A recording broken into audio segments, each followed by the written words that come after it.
But you always. Some people think I look like Linda Hamilton. So you always look rad when like you're gonna pull the no, you're not gonna $6 million man this.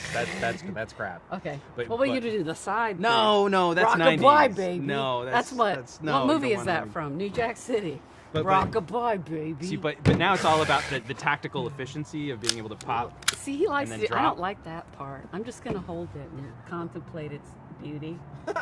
The grip, the weight. Yeah, as you do. It feels good. It feels good in your hand, If I hit you on the head with it really hard, you could be dead. That's right. So it is deadly in a way. That is true. A pistol whip. I could smash pistol your skull. Juan. See, that's the hard part. My hands are too tiny. You gotta learn this stuff. Peter Weir's doing a bank heist. So what's my name? Right now. Stephanie Erb. What's my name? Stephanie Erb. Okay, that's your introduction. Oh, you just pointed a gun at us. Yeah. That was pretty good. That's pretty pretty hardcore. Yeah. I'm afraid. So tell me something about Are you that no one else knows. What's a secret that you haven't shared with I do heroin. Right. And I'm raising a child. And on heroin? That's amazing. How do you manage that? You're I let her have heroin? some on the weekends. On the weekends, yeah. Right? Because you don't want her studies to be interrupted. No, I'm very clear that she has to get straight A's, or she'll be strapped in the basement onto the wall. You have a basement in Southern California? No, I'm lying. I'm making this I would up. say that would be really dangerous, because what if we had an earthquake? I know, I'd be dead. That would suck. Yeah, it would totally suck. So how did you come to be involved? Because, we did a little dossier on you and saw that this was your second I know, my second IMDb credit. Indeed. After an appearance on Star Trek The Next Generation, which I love. Yes. You then landed this fairly substantial role in a Peter Weir film. Yes, I did. So who did you bribe? And can I have that person's phone number? I actually kidnapped some people's kids. Wow. Yeah. You go straight. That's so smart. I'm a dark person. I do mean things. Go straight. But it for works the out kids. here. It works. I know. No, actually, the weird thing is, I moved to LA from New York. I'd done bunches of theater and tours and stuff, and I made this goal of 10 things I wanted to do. And one of the 10 was to do a Star Trek episode. Yes. And one of the other ones was to do a Peter Weir film starring Jeff Bridges, or I listed a couple other actors, and I don't know who they. And I was like, these were a list of people. This was things I thought never. Hell will freeze over, right. And then I will get these jobs. Pigs will fly, and then I will get these jobs. But I came out, and I think there's a certain advantage to knowing nothing and to being stupid. I'm kind of counting on it, honestly. Right. Yeah. Because I was a nanny for celebrities, and some of them, and I'm going to make this shorter, would leave their scripts out. And one of the celebrities that I worked for said, "You can read my scripts, it's cool." That was nice of her. So after the kids would go to bed, I'd read scripts as research. Well, there was a script for this movie, Fearless, and I liked it a lot, and I even noticed roles. There were a lot of roles in it, and a lot of smaller roles for women. I thought, well, I could do one of these roles, not knowing that, not even being signed with an agent. Right. It's kind of idiotic to think that I could do that. So this actress happened to have her appointment sheet in the script. Yes. And it had the hotel where the Yes. director, Peter Weir, was staying. Yes. Awesome. And I went, well, maybe the universe wants me to know where Peter Weir is, because I adore his work. I mean, it's not just like everybody likes Spielberg. No, it's like this man is a genius. He does different stuff. He's a mystic in the theater. To me, he is the ultimate dude. So I thought, what's the harm in just sending him a note at this hotel? So I had my husband, he wasn't my husband at the time, dress up in a suit, and everyone's going to do this now, but and go to the concierge at this fancy hotel with my little package for the director. And he apparently got it. And I'll skip some steps, but Howard Fuhr called me in out of the blue to read for the very roles I asked to read for in this letter. And really the letter was mostly sincerely saying, I think you're a wonderful director, and I hope someday to work in film. That's my goal. That's my dream. I love the theater, but I'm trying to transition over. So I met Howard Fuhr, and I think he was wondering how the hell I got in there. I think on the sign-in sheet it said per PW next to my name to explain why I was even there. And I went in, and I think my goal was to really make each role extremely different. Because the thing I love about acting is transforming into other things, not playing the same thing over and over again. So when I was done, there was this kind of silence, and Howard Shore kind of looked at me. And it was a very quizzical look, and I was just glad I hadn't thrown up, or wet my pants or something. I was like, I made it through. I remember my lines. For me, it's the I get to go home, have a margarita, you know. So I was thrilled that I made it through. I wrote a thank you card to Howard Shore and to Peter Weir, and I thought, well, I'm done. That was an amazing journey for someone in my position. About a month after that, I get a call. Mr. Weir would like to meet you. And then I'm really scared. And I go to the same location on Warner Brothers, and it's just me and Peter Weir and a camera. There's nobody else there. He's going to film my audition himself. Now, this is something I think a lot of European directors do that. American directors, not so much. But they look at tape and have other people do it. They're too busy. But Peter likes to do it himself. So I don't even think I said a complete sentence. I was like, nice, neat, weird, yeah, you know. And so I sat down. One of the roles had already been cast, so there were only two left. One was the flight attendant, who had a substantial role, really, and had a lot of emotional stuff. And the other one was a lady who represented the airline. It was one scene. I remember. Right. Yeah. She's the one. When Jeff Bridges tells her that he wants to fly. Yes. First class. Yeah. Yes. Blonde. Yes. Yeah. Anyway, I read both of them, and I think I was having an out-of-body experience at that point, because I couldn't believe this was happening, and I did my best, and I had to cry and stuff. And it was very pleasant, and I thought, once again, I didn't throw up. I remembered my lines. Yay! The flop sweat. You get to go home and have a margarita. To me, the journey was done. It was done, because I really didn't think anything was going to happen. And then about a couple weeks later, I got a call. You booked the flight attendant. You'll be working a month on this movie. What? And I will say, even I've worked some since then, but it was probably one of the most amazing experiences on any set anywhere. And a lot of the actors who I meet who were in the movie feel the same way. I actually just Facebook friend Rondi Reed, who was one of the passengers as well, and she's since been on Broadway and won Tonys and had huge things happen, and she said it was one of the most memorable things in my career. And I think it's because you're on a plane, on hydraulics, a real plane, they're bouncing you up and down, and Peter Weir is delicately telling you stories to set it up so that you all feel like we're going to die, and not in a horrible way, just like everyone's like, oh my God. So, and he chose for each passenger had some different response to facing their own death on an airplane crash. Some people were drinking, some people are praying, some people are crying. I think one guy's asleep through the whole thing. It's really amazing how specific he got everyone to be.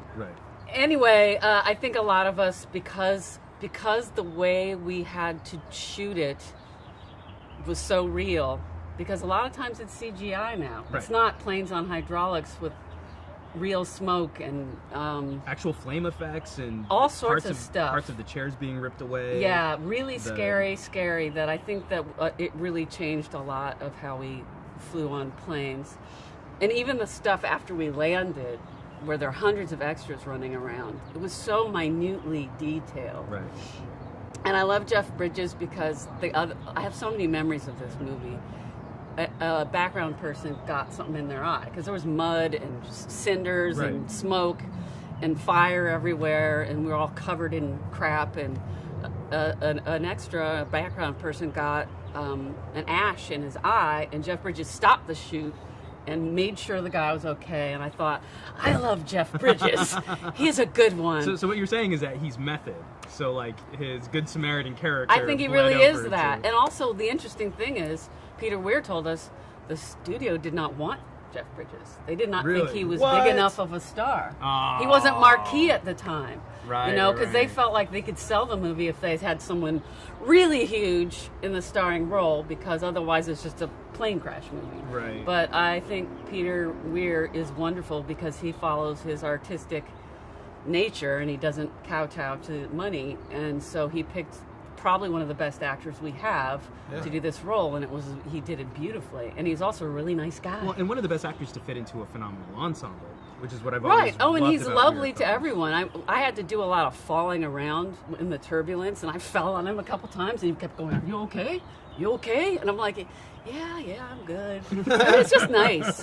He was a nice guy. It just reminded me. I meant to could be- comment in the episode. what's Dubious. that? I was going to give Fearless a dubious award. Uh-oh. Uh-oh, for what? Well, Jeff Bridges' character Yes. is an architect, Yes.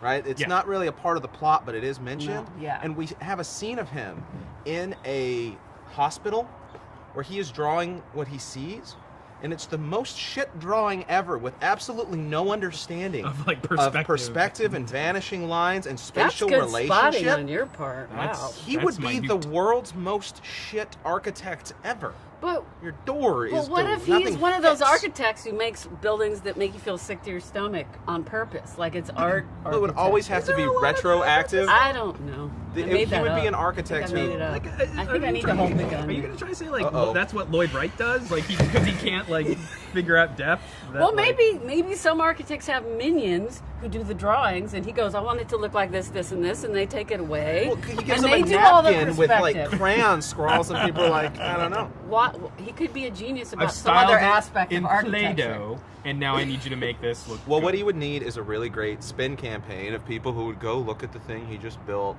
and try and do those. Maybe it's supposed to make me feel sick. Exactly. I do feel like vomiting. Justify I it really somehow. feel like vomiting. Well, you know, he did Focus all the group drawings in the movie. All the drawings he did of the tunnels and See, but things. those look good. Those were cool. Yeah, well, those are he great. did them, I think, in person. What other awards did it win? No, that's just Oh, our that's award. just our Oh, show. okay. Every movie gets. No, its I own mean thing. your awards. We just So have you're- the one. Oh well, really. we gave it sort of a I scene. think you a should scene give it award best of flight glory. attendant, don't you think? Well, I thought it was implicit. I don't Oh, like. okay. We're Right. not redundant by nature. Okay, well, here's the other thing: is because it was a nice part. Then, of course, I got representation, Right. and I got a lot of people going, "This is going to boost your career, Yeah. man. You're going to be in a huge movie with all these people, and you have a great part that's pivotal. They can't cut you out." And I Right. was assured that I couldn't be cut out. And then it came out, and it was hardly publicized, and it went. Right. So it didn't really Do much. do much. I love the tape I have of it because the memories are so huge. I mean, John Turturro in the scene, he was so kind to me because I really was like a fish out of water. I'm a theater actress trying to like, should I not move my face at all because I'm on camera? I don't know what I'm doing. You know, a lot of people Right. take for granted that you come here and because you know how to act, you you act. instantly can work a camera, which I really did not have any knowledge of. And when I would do a good take, John Turturro would go, "That was a good one." You know, I was like, "Thank you," because But doesn't I that- love you too, and that's I don't want to adorable. suck in this movie. You know? Psychologically, what about the ones where he doesn't say anything? Well, He just no, there looks at were his some feet. where he probably said, I don't remember specifically, but I'm sure he gave me a few little tweaks to do because, But that's nice. yeah, no, because I think I was very open to whatever, you know. And I think the cool thing about Peter was you could tell he was constantly figuring out, what does this movie mean?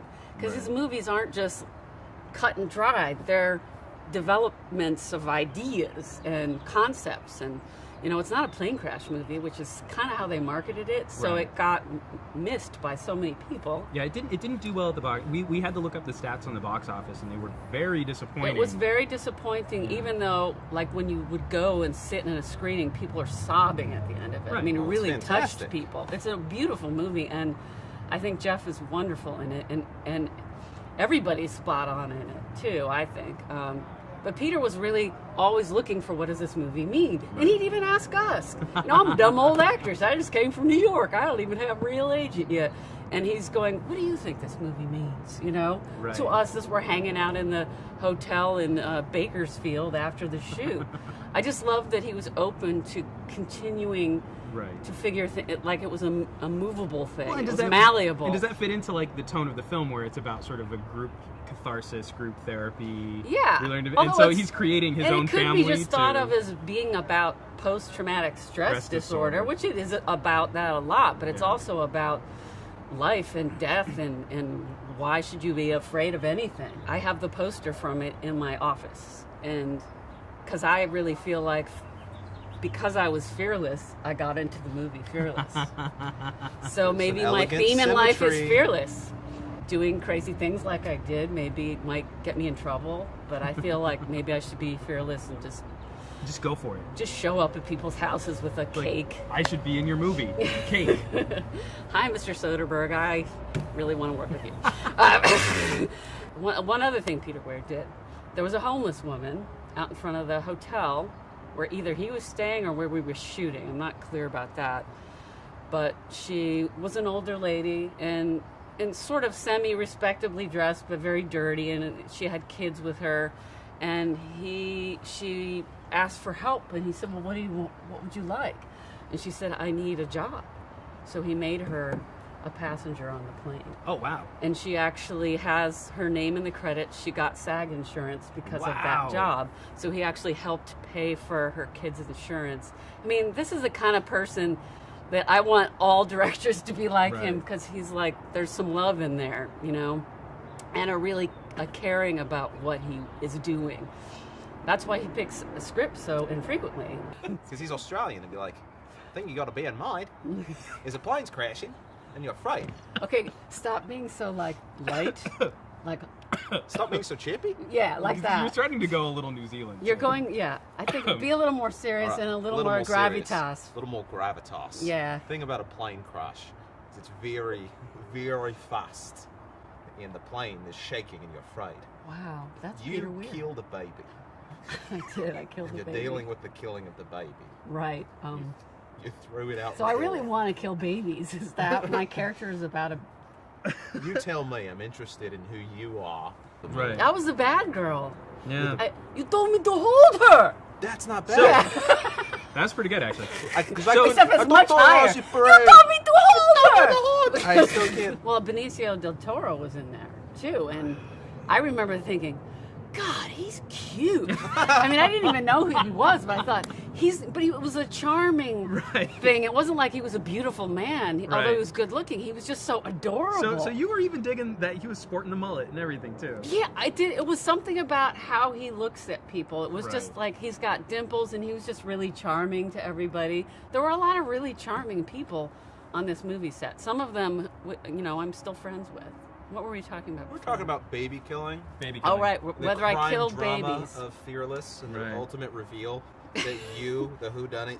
We thought it was really interesting that they gave up who the criminal was in this so early. Yeah, it's halfway through. We find that out like Lisa the criminal stewardess. Well, because it's not really a whodunit. I thought it was Guys. Flight attendant. Yeah, because I thought you don't put Isabella Rossellini in your film unless she's going to be killing a whole bunch of people. She was there in Bakersfield and killed the baby. Stab the baby. But I don't know if I understood the movie though. I tend to black out sometimes. Yeah, it was sort of just like blacked out Rafiki, right where now. there was really? Where are we? I don't know. What are you talking about? Denouement that happened, and I was like, wow, that's actually quite compelling. Yeah, I don't think it was a whodunit though. Oh, the mastery of the plane crash sequence in this film. It's one of the most beautifully shot, it's gorgeous, disturbing moments of cinema I think I've ever seen. What was the process like for shooting that? How long were you strapped in chairs to accomplish a couple weeks that scene? Yeah, it was a long shoot. I mean, nowadays I think they would have cut it down considerably. But I shot for... I can't talk now. Too much Diet Coke. I shot for 4 weeks, and there were really only three major scenes after we crashed, during the crash, and the therapy session. Right. So I would say that it was about a 2-week thing for the whole everything in Bakersfield. Not that I remember specifically, but we spent a lot of time because the cameras had to move all over the place. And there was so much going on, and the hydraulic stuff when we're inside the sound stage when the plane is bouncing around and the noise. How do they prepare you for that from a safety perspective? Because I'm sure on those initial shots, we had all the stage combat, not stage. Whoops, theater girl. The combat dudes were there telling us what to do and how to fall. Stunt dudes. Guys. Yeah, the combat dudes. They were there, there were always people there telling us how to do and how to avoid the smoke and, what to do. When the door flies off its hinges at your head, you just kind of roll aside. I don't think anyone got hurt except for the eyeball guy. That's impressive. Yeah. And that didn't even happen on the wreckage sequences. That happened on, No, that happened outside when we're, dragging people. Right. People are wandering around the cornfield and... Well, it was nice, though, because we all got... There were, I think there was an outdoor fire pit where we sat around and talked sometimes, and he liked a lot of people with varied backgrounds. I mean, I think one of the interesting things about the European directors I've met is they want to know who you are. Yeah. They don't want to just see your tape. They want to talk to you. Right. And I think that's really cool, because it's a lot more theatrical, because in theater auditions, you're in the room, and you often get to talk to people. You're not just a two-dimensional person on tape. But yeah, it was amazing. It took a long time. We were constantly being set up by Peter telling stories of the actual people who were on this flight, because it was a true story about the people who saw their baby flying through the air.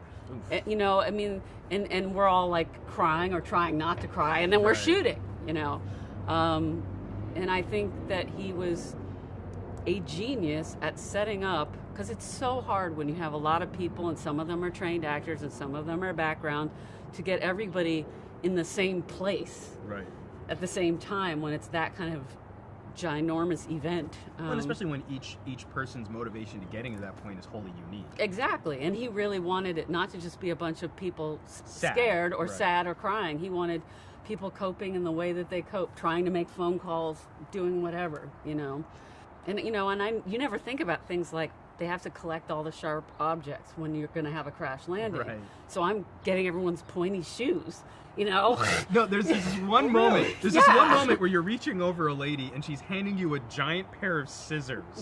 That is fucking hysterical today. Well, of course, nowadays. If you try and get on with nail there clippers, will be no scissors for you, sewing lady.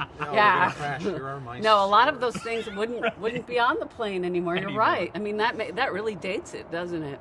No pointy shoes anymore because we're all wearing sandals to try and get on our flight. Well, it's easier for flight attendants, and when crashes now, there's a lot less sharp things. Yeah, it's so far less debris. Oh yeah. It's OSHA that I think it's pretty hard during crashes, no matter what's on the plane. A little bit. Right after I shot that, I think I flew to the Dominican Republic, and I was coming back from the Dominican Republic to Miami, and the plane dropped 400 feet. Because of turbulence, like wind shear or something. And I went like that because I thought, I'm going to die. And then that got all these people screaming on the plane because they thought something was happening. It was basically me thinking, I'm going to die. And it was you going through your own post-traumatic stress. It had scared other people on the plane, but I think I was the loudest of the scared people because there were people going, adios mio, and stuff like that on the plane. But I was the one who really did a horror movie scream because I was conditioned to just be completely in terror. We learned a lot about what happened in the plane crash in detail. It's sort of, you put yourself there, and that's how you do it well. It's ironic that everybody that leaves Peter Weir's set of a movie that you could say is about dealing with post-traumatic stress disorder has PTSD. Post-traumatic stress disorder. disorder. I'm not saying everybody has it. I think I'm a highly sensitive creature. I feel like we could which do is maybe why I'm a good actress. I don't know. What? I think we should do a documentary on people revisiting dealing with people the who stress have been in weird of pretending to be dealing with the stress. Now you're making me want to find everybody and say, do you have trouble We could flying? have the focus group. Because I can't say it was everybody. It was just this one person I talked to and maybe one other. Let's get Turo back. You guys can all talk it through. Yeah, I'd love to see him. I'd love to see Jeff Bridges. You would just have to kill another baby. I don't want to. I'm not a baby killer. Right. I didn't touch that baby. I said, hold on to the baby. Damn it. I mean, I was just doing my job, but I was young. I was a young flight attendant. Maybe I forgot the rules. You just forgot how the seatbelts work. Yeah. Because there's no good alternative for what to do with a baby in a crash on a plane. Right. The best I could come up with was overhead compartment, but that has a lot of associated risk. Oh my God. You could wrap in. Well, there are car seats that people put in they there. have the blankets Nowadays, and the people usually bring, if also they're the spending the dough, they have a Right. seat for the things, baby. the fucking straw vests, the life preserver vests. Life preservers. So you- Throw those in there, baby, shut it. how will the baby breathe? But you have to be careful about opening it because babies have a Baby will tendency to fly jostle out. around during Yeah, flight. Yeah. They shift during. So then you catch the baby. You do have to catch the baby. Right. And I think Rosie Perez would have probably dropped the ball. I think so. Small yeah, hands. she was upset. Small hands. Yeah. Yeah. Well, Stephanie, thank you so much for dropping by. Thank you. Very much Thank appreciate you it. very Thank much. you. And for putting up with our questions about Rosie About what? Perez Oh, and God. Justin Bieber. No Justin It Bieber. really does make me uncomfortable. Really wanna actually. do that? Oh, Just Jesus. point, especially knowing that, It scares him a lot. especially just knowing look that you away. don't know how to handle it. Yeah, is what There's makes it nothing just- in it. What can I I'm shoot just you with? aware that if someone was to start gunning people down out here, It would be I the would baby be killer. next. The only thing between me and the gun is wine. That doesn't give you enough lead time at all. No, to not get like away. a zombie scenario where I push and then I bolt, Oh. push, hobble Marie, Well, and zombies run. are slow. Well, because zombies are like polar bears or like bear attacks. I don't need to be the fastest person. I just No. need to be faster than the slowest No. person. Really? Yeah. You just need to have one of these for the zombies, really. See, but that would cause too much ruckus. Oh, and Gun- more of them will and come. more zombies That's would come. true. You need good. You know, like who would be You know, I'm amazing? gonna hang out with you guys in the zombie but I keep apocalypse. telling you, who would be No, amazing just hang to out with have. slow people.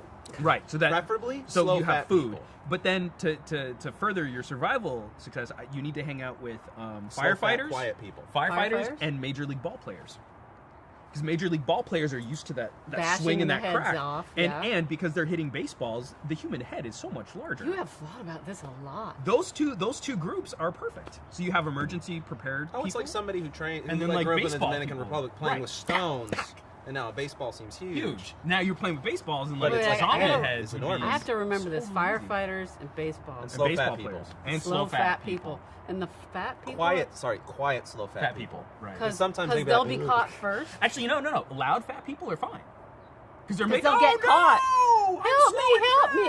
Right, but you want okay. So you want them to be quiet most of the time when you're not being attacked. Oh, right, But with right. a tendency to be very loud in crisis. And hopefully that when they're getting bitten, that they squeal, that they like scream with a really high pitched, piercing. I just wait for people to go to sleep and then cut all their Achilles tendons.